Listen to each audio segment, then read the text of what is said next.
আচ্ছা, কেমন হয় যদি আপনি এমন কোনো শক্তি পান যেন আপনি যাই বলেন তাই হয়ে যায়? যেমন আপনি বললেন এই শার্ট প্যান্ট অটোমেটিক আমার গায়ে এসে পরা হয়ে যা, আর আপনার কথা মতো তাই হয়ে গেল। অথবা আপনার কুকুরটা আপনার ঘরে হাগু করে রেখেছে, আপনি হাগুটাকে বললেন এই হাগু অটোমেটিক পরিষ্কার হয়ে যা, হাগুটাও নাচতে নাচতে অটোমেটিক পরিষ্কার হয়ে গেল। আমাদের আজকের গল্পটা ঠিক এমনই। এই ব্যক্তির নাম নীল। সে যাই বলে তাই হয়ে যায়, কিন্তু নীল তার জন্ম থেকে এমন ক্ষমতা নিয়ে জন্ম নেয়নি। তাহলে তারই অবিশ্বাস্য ক্ষমতা এলো কোথা থেকে?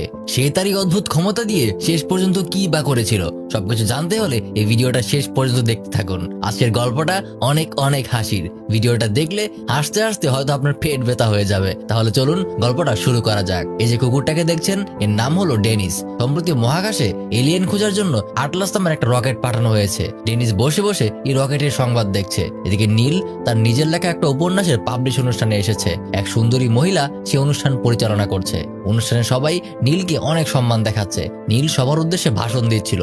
এর মাঝেই হঠাৎ করে কোথা থেকে যেন শত শত কুকুর সেই অনুষ্ঠানে চলে আসে।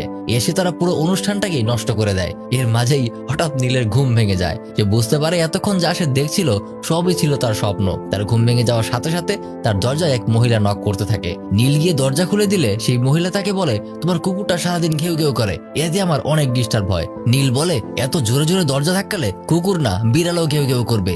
মহিলাটা নীলকে ধমক দিয়ে বলে, বাড়ি ভাড়া নেওয়ার নিয়ম অনুযায়ী তুমি কোনো পোষা কুকুর রাখতে পারো না। নীল বলে, এটা আমার পোষা কুকুর না, এটা আমার গাইড। আমি চোখে ভালো দেখি না, এটা আমার রাস্তা দেখিয়ে নিয়ে যায়। মহিলাটা কোনো জবাব দিতে না পেরে রেগে মেগে চলে যায়। নীল কুকুরটাকে নিয়ে একটু বাইরে হাঁটতে যায়। তখনই তার দেখা হয় ক্যাথেরিনের সাথে। নীল তাকে দেখেই বলে ওঠে, ক্যাথেরিন, আমি তোমাকে আজকে স্বপ্নে দেখেছি। এই একটু আগেই আমার বইয়ের পাবলিশ অনুষ্ঠানটা তুমি পরিচালনা করছিলে। ক্যাথেরিন মজা করে জিজ্ঞাসা করে, তুমি আসলেই বাস্তব জীবনে বই লিখেছ?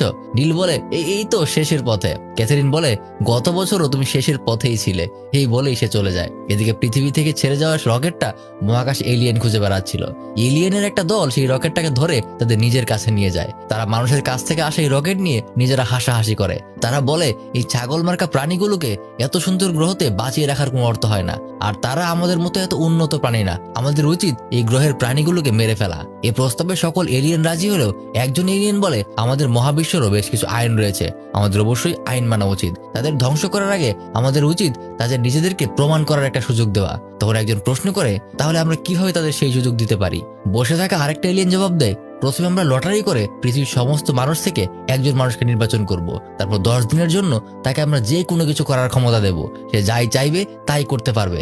এই 10 দিনের মধ্যেই আমরা তাকে পরীক্ষা করব, সে তার এই ক্ষমতা দিয়ে গ্রহের কতটুকু উপকার করে। সে যদি আমাদের পরীক্ষায় পাশ করে যায় তাহলে আমরা আর তাদের ধ্বংস করব না। এই প্রস্তাবে সকল এলিয়েন রাজি হয়ে যায়।